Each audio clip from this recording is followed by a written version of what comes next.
الرحمن الرحیم السلام علیکم ورحمۃ اللہ وبرکاتہ۔ امید ہے آپ تمام لوگ بخیر و عافیت ہوں گے۔ الحمدللہ نواسخ جملہ کا بیان مکمل ہو گیا اور اسی کے ساتھ ہم لوگ کا جملہ اسمی کی بحث بھی کیا ہو گئی، مکمل ہو گئی۔ اب ہم لوگ آج سے انشاءاللہ جملہ فعلیہ کی بحثیں پڑھیں گے، یعنی فاعل کیا ہوتا ہے، مفعول کتنے قسم کا ہوتا ہے، یہ ساری چیزیں۔ تو سبق نمبر 20-21 ہے جملہ فعلیہ۔ جملہ فعلیہ کی تعریف پہلے آ چکی ہے کہ ایسے جملے کو کہتے ہیں جس کی سٹارٹنگ کس سے ہو رہی ہے، فعل سے ہو رہی ہے، اور اگر اسم سے ہو رہی ہے تو اسے جملہ اسمیہ کہتے ہیں۔ ٹھیک ہے، تو جملہ فعلیہ کا بیان۔ جملہ فعلیہ وہ ہے جس کا پہلا جز کیا ہو، فعل ہو۔ جب جملہ فعلیہ کہہ رہے ہیں تو اسی سے بات میں سمجھ میں آ گئی کہ اس کا پہلا جز کیا ہوگا، فعل ہوگا۔ جیسے قام زیدن، مثال دی قام زیدن کی، تو اس میں پہلا پارٹ کیا ہے، قامہ ہے، اور وہ کیا ہے، فعل ہے، لہٰذا یہ کون سا جملہ ہوا، جملہ فعلیہ ہوا۔ اس میں قامہ مسند ہے، اس کو فعل کہتے ہیں، اور زیدن مسند الیہ، اس کو فاعل کہتے ہیں۔ فعل اپنے فاعل سے مل کر جملہ فعلیہ ہوا۔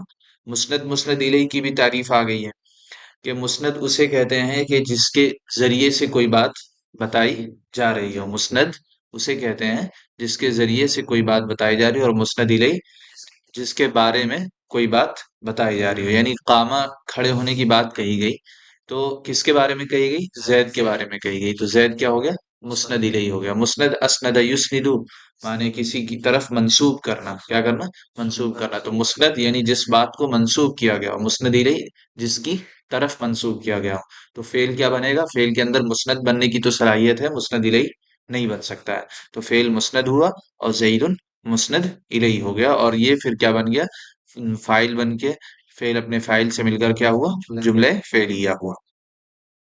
ہر فعل لازم ہو یا متعدی اپنے فاعل کو کیا دیتا ہے، رفع دیتا ہے۔ تو پتہ چلا پہلی چیز تو یہ معلوم ہوئی کہ عامل فاعل کو جو پیش آتا ہے وہ کس کی وجہ سے آتا ہے، فعل کی وجہ سے آتا ہے۔ کس کی وجہ سے آتا ہے، فعل کی وجہ سے، تو عامل کون ہوا، فعل ہوا۔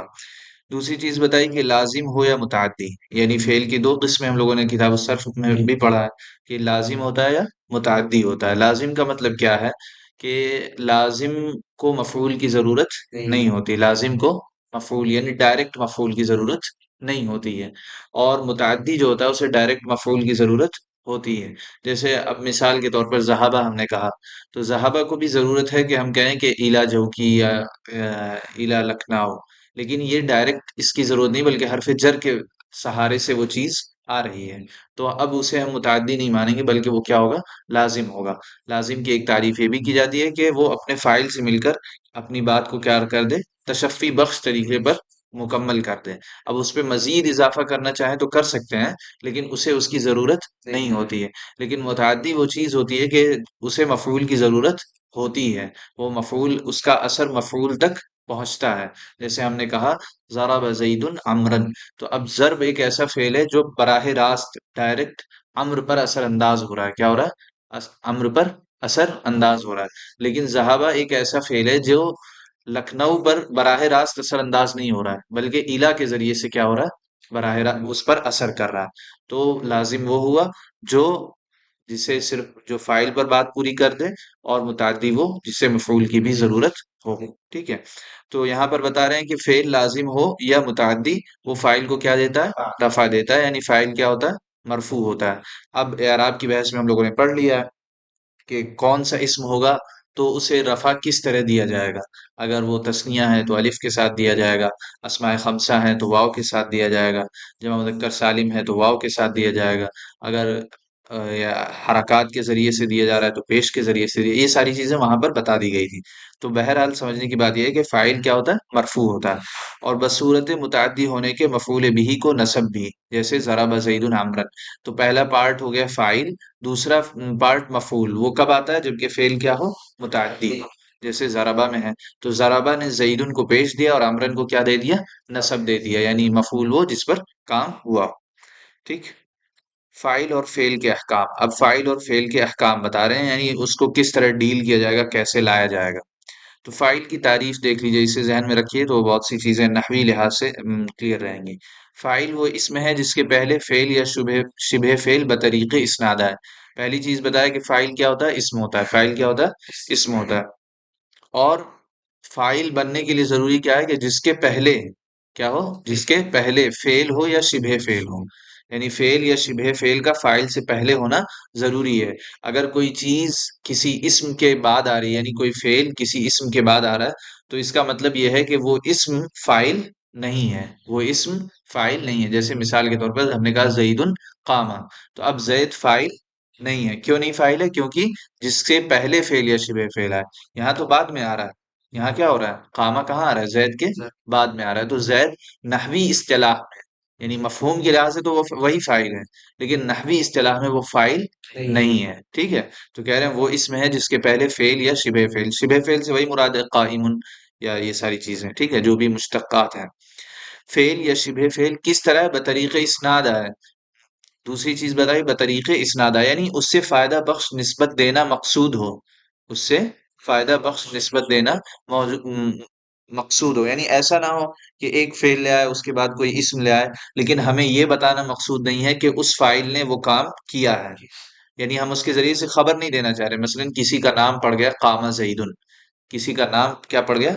قامہ زیدن، تو یہاں پر یہ جو قامہ ہے یہ اس لیے نہیں آیا ہے کہ یہ بتائے کہ زید نے کام کیا ہے کھڑے ہونے کا، یہاں پہ تو بس اس کا نام ہے اس لیے آ گیا، تو یہاں پہ بطریق اسناد نہیں آیا ہے، یعنی فائدہ بخش نسبت دینے کے لیے نہیں آیا، لہذا ہم کہیں گے کہ یہ فائل نہیں ہے بلکہ یہ کیا ہے؟ کوئی اور ہی چیز ہے۔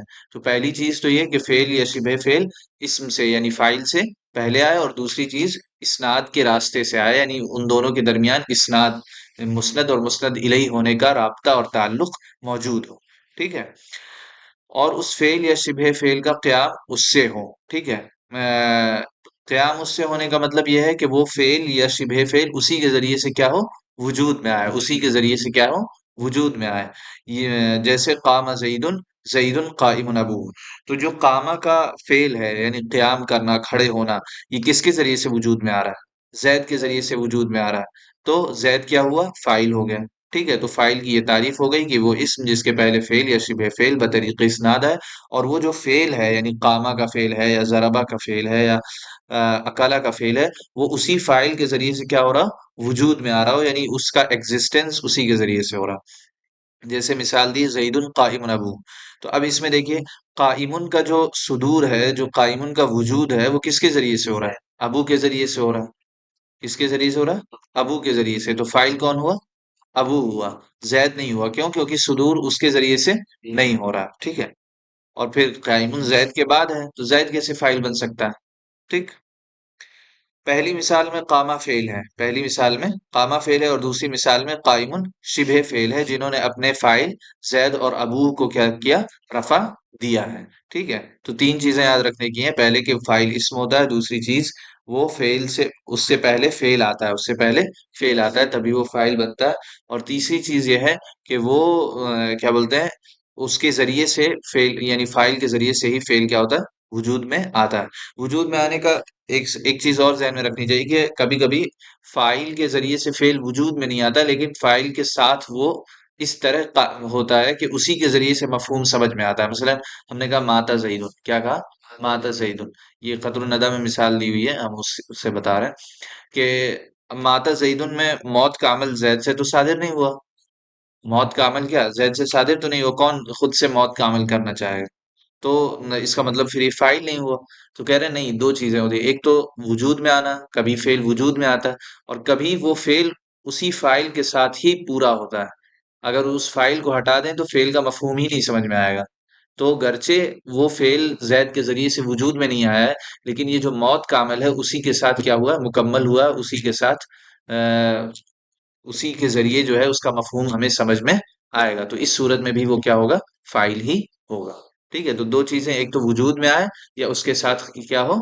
قائم ہو، یا اس کے ساتھ اس کا مفہوم سمجھ میں آتا ہو، ٹھیک ہے۔ جنہوں نے اپنے فاعل زید اور ابو کو رفع دیا ہے۔ فاعل کی کتنی قسمیں ہیں؟ دو قسمیں ہیں، نمبر ایک اسم ظاہر، اور نمبر دو اسم ضمیر، ٹھیک ہے۔ اسم ظاہر کسے کہیں گے؟ جو لفظوں میں نظر آ رہا ہو، جیسے ہم کہیں زید یا ضارب، ٹھیک ہے، جاء الضارب، یا اسی طرح جو بھی چیز جو ہمیں لفظوں میں دکھ رہی ہو تو ظاہر ہے، تو اسے ہم ظاہر کہتے ہیں۔ اور اس میں ضمیر جو فعل میں ہی پوشیدہ ہو، جو کیا ہو؟ فعل میں ہی پوشیدہ ہو تو اسے ہم اس میں ضمیر کہتے ہیں. تو فاعل کی دو قسمیں ہوئی. فاعل جب اس میں اب قاعدہ بتا رہے ہیں کہ فاعل جب اس میں ظاہر ہو تو فعل ہمیشہ کیا ہوگا؟ واحد ہوگا. فعل ہمیشہ کیا ہوگا؟ واحد ہوگا. یعنی اگر آپ کو لفظوں میں فاعل دکھ رہا ہے، اگر آپ کو لفظوں میں فاعل دکھ رہا ہے تو اب آپ کو فعل فاعل کے مطابق لانے کی ضرورت نہیں ہے، بلکہ بس آپ فعل کی واحد شکل لے آئیں گے. بس رعایت کس چیز کی ضروری ہے کہ آپ یہ دیکھیں کہ فاعل مذکر ہے یا مؤنث. اگر مذکر ہے تو فعل کا صیغہ واحد آ جائے، واحد مذکر آ جائے گا. اگر مؤنث ہے تو فعل کا صیغہ واحد مؤنث آ جائے گا. بس اتنی کی رعایت ضرورت ہے. کب؟ جبکہ فاعل کیا ہو؟ اس میں ظاہر ہو، یعنی ہمیں لفظوں میں دکھ رہا ہو کہ ہاں یہ ہے فاعل، تب ہم کیا کریں گے؟ فعل ہمیشہ واحد لائیں گے. مثلا الملائکہ آ گیا، ٹھیک ہے، کیا آ گیا؟ الملائکہ آ گیا. یا اسی طرح الطلاب آ گیا، ظاہر میں دکھ رہا ہے ہمیں. تو اب ہمیں فعل لانا ہے. بچوں نے پڑھا، تو جو موصوف صفت سے بہت زیادہ متاثر ہوگا وہ کہے گا قرأوا الطلاب. کیا کہے گا؟ قرأوا الطلاب. لیکن کیا یہ درست نہیں ہے؟ کیوں نہیں درست ہے؟ کیونکہ فاعل ظاہر ہے. فاعل جب ظاہر ہو تو فعل ہمیشہ کیا ہوگا؟ واحد ہوگا. اب بس ہمیں ایک چیز دیکھنا ہے کہ یہ طلاب مذکر ہے یا مؤنث. اگر مذکر ہے تو واحد مذکر کا صیغہ، مؤنث ہے تو واحد مؤنث کا صیغہ. تو یہاں طلاب مذکر ہے، لہذا ہم کیا کہیں گے؟ قرأ الطلاب. ٹھیک ہے. اور تذکیر و تانیث میں دونوں مطابق ہوں گے. یعنی تذکیر وہی جو ہم نے بتایا کہ ہمیں دیکھنا ہے. جیسے قام الرجل، رجل واحد ہے، فعل واحد ہے اور اسم ظاہر ہے. قام الرجلان، دیکھیے اسم کیا ہے؟ ظاہر ہے اور تثنیہ ہے. تو تثنیہ کا تقاضا مطلب عام طور پر جیسا عربی میں ہے اس سے یہ ہونا چاہیے تھا قام الرجلان کہتے ہیں، لیکن نہیں کہا. کیوں؟ کیونکہ اس میں ظاہر فاعل بن رہا ہے، لہذا فعل کیا ہوگا؟ واحد ہوگا. قام الرجال. اب قامت المرأة میں دیکھیے فعل تو واحد ہی لائے ہیں کیونکہ اسم فاعل کیا ہے؟ اس میں ظاہر ہے. لیکن چونکہ فاعل مؤنث ہے تو فعل کو کیا لے آئے؟ مؤنث لے آئے. قامت المرأة، قامت المرأتان، قامت النساء. ٹھیک ہے. نہیں، قامت النساء کیسے ہو جائے گا؟ سوچنا ہی نہیں ہے. جب فاعل کو آپ نے پڑھ لیا ہے کہ فاعل مرفوع ہوتا ہے تو سوچنے کی بھی گنجائش نہیں نکلتی. ٹھیک ہے. جب فاعل اس میں ضمیر ہو تو فعل واحد تثنیہ جمع. جب فاعل کیا ہو؟ اس میں ضمیر ہو، یعنی کوئی چھپی ہوئی چیز فاعل بن رہی ہو، لفظوں میں دکھ نہ رہی ہو، تو فعل کو تذکیر و تانیث میں بھی اس کے مطابق کریں گے اور واحد تثنیہ اور جمع میں بھی اس کے مطابق رکھیں گے. یعنی ہم نے کہا ان دو بچوں نے کیا، ان دو بچوں نے کام کیا. تو اب ہم یہ تو نہیں کہہ رہے ہیں کہ دو بچے ظاہر تو نہیں ہیں، بلکہ وہ کیا ہے؟ ضمیر ہیں. تو اب ہم کیا کہیں گے؟ فعلا کہیں گے. کیا کہیں گے؟ فعلا کہیں گے. کیوں؟ کیونکہ یہ اس میں ضمیر ہے، یعنی اس میں ضمیر فاعل بن رہا ہے، لہذا اس میں ضمیر کے مطابق فعل کا صیغہ ہوگا. جب فاعل اس میں ضمیر ہو تو فعل واحد تثنیہ جمع اور تذکیر و تانیث میں فاعل کے مرجع کے مطابق ہوگا. ٹھیک ہے. جیسے دیکھیے الرجل قاما، الرجلان قاما. اب الرجلان دیکھیے، الرجلان فاعل بن سکتا ہے؟ نہیں بن سکتا. کیوں نہیں بن سکتا ہے؟ ہاں، فاعل اس کے پہلے فعل آتا ہے اور یہاں فعل جو ہے بعد میں آ رہا ہے، تو اس کا مطلب الرجلان. اب قامہ میں فاعل کون بن رہا ہے؟ اس میں ضمیر، جو کہ ہمیں دکھ نہیں رہی. اور ہم نے پڑھا کہ جب فاعل اس میں ضمیر ہو تو جتنی کی ضمیر ہوگی، مطلب ایک کی ضمیر ہے، دو کی ضمیر ہے، دو سے زائد کی ضمیر ہے، تو اب ہم اس ضمیر کا لحاظ کر کے فعل کا صیغہ لائیں گے. تو یہاں پر ضمیر کس کی ہے؟ ہما کی ضمیر ہے، تثنیہ کی ضمیر ہے. تو اب ہم فعل کیا لائیں گے؟ تثنیہ لائیں گے. تو کیا کہیں گے؟ الرجلانی قاما. ٹھیک ہے. الرجال میں وہی ہے، اور چونکہ یہ مذکر تھا تو قامہ ہم نے کہا. الرجال قامو اس میں جمع تھا تو ہم نے کیا کہا؟ قامو کہا، کیونکہ اس میں فاعل کون ہے؟ اس میں ضمیر ہے. اگر اس میں ظاہر آ جائے تو ہم کیا کر دیں گے؟ اسے قامہ کر دیں گے، واحد کا صیغہ لے آئیں گے، گرچہ فاعل کیا ہو؟ جمع. ٹھیک ہے. المرأة قامت، المرأتان قامتا. اب یہاں دیکھیے مؤنث کا صیغہ آ گیا اور فاعل کیا ہے؟ اس میں ضمیر ہے. تو فاعل کا صیغہ، جو فعل کا صیغہ ہے اسے ضمیر کے مطابق لے کے ہیں. المرأتان قامتا، اس میں فاعل کون بن رہی ہیں؟ دو عورتیں بن رہی ہیں اور فاعل اس میں ضمیر ہے، تو اسی کے مطابق فعل کا صیغہ لے آئے ہیں. قامتا النساء قمنا، اس میں جمع تھی تو اس میں جمع کا صیغہ لے آئے ہیں. اب اس میں ترکیب بتا رہے ہیں کہ اس صورت میں الرجلان کیا بنے گا. تو ہم لوگ پڑھ چکے ہیں کہ جب اس کی سٹارٹنگ کس سے ہو رہی ہو؟ اسم سے، تو وہ جملہ اسمیہ بن جاتا ہے، اور جملہ اسمیہ میں کیا ہوتا ہے؟ مبتدا خبر ہوتا ہے. ٹھیک ہے. تو اس صورت میں الرجل مبتدا، قامہ فعل، اس میں ضمیر ہوا راجع بطرف مبتدا، یعنی ہوا کی ضمیر پیچھے کی طرف لوٹے گی، اس کا فاعل ہے، اور فعل فاعل مل کر جملہ فعلیہ، اور جملہ فعلیہ ہو کر اس کی الرجل کی کیا بن جائے گا؟ خبر بن جائے گا. اور فعل بفاعل مبتدا کی خبر ہے. ٹھیک. آج کے لیے اتنا ہی انشاءاللہ. آگے کل ہم لوگ یہ سبق یہ بحث پوری کریں گے. یہ والا مثلا مبنی بر فتحہ المنصوب نصب بنانا ہے کہ کیا؟ ایک مبنی بر فتحہ ہاں النصب یہ والا کون سا؟ اچھا مبنی بر فتحہ اور نصب بلا تنوین. نصب بلا تنوین، بس اس میں اصطلاح کا فرق ہے، دونوں دکھنے میں تو ایک ہی ہیں، لیکن نصب بلا تنوین اس وقت آئے گی جبکہ لام لائے نفی جنس کا اسم کیا ہوگا؟ مضاف یا شبہ مضاف ہوگا، تو ہم کہیں گے کہ اسے کون سے اعراب دیا گیا؟ نصب بلا تنوین. لیکن اگر لائے نفی جنس کا اسم نکرہ کیا ہو؟ نکرہ ہو اور مفرد ہو، مفرد ہونے کا کیا مطلب ہے؟ مضاف یا شبہ مضاف نہ ہو، اور پھر وہ لام کے ساتھ جڑا ہوا ہو، لام کے ساتھ جڑا ہوا یعنی جسے اصطلاح میں غیر مفصول کہا گیا ہے، لام کے ساتھ جڑا ہوا ہو، تو ایسی صورت میں اسے ہم کیا دیں گے؟ مبنی پر فتحہ کریں گے. کیا کریں گے؟ مبنی پر فتحہ کریں گے. جیسے مثال دی ہے اس میں لا غلام رجل، تو یہاں پر لا نفی جنس کا اسم مضاف ہے، کیا ہے؟ مضاف ہے، تو اب اس کے اعراب کو ہم کیا کہیں گے؟ نصب بلا تنوین کہیں گے. لیکن اگر اسی کی جگہ مضاف آ جائے لا غلام لا غلام عاقل، لا غلام عاقل، تو اب یہاں پر یہ نہ مضاف ہے نہ شبہ مضاف ہے، ٹھیک ہے، اور نکرہ ہے، ٹھیک، اور پھر لام کے ساتھ کیا ہے؟ جڑا ہوا ہے، تو اب اسے ہم کیا کہیں گے؟ اس پر کون سا اعراب آیا؟ مبنی پر فتحہ آیا. ٹھیک، بس یہ. السلام علیکم ورحمۃ اللہ وبرکاتہ.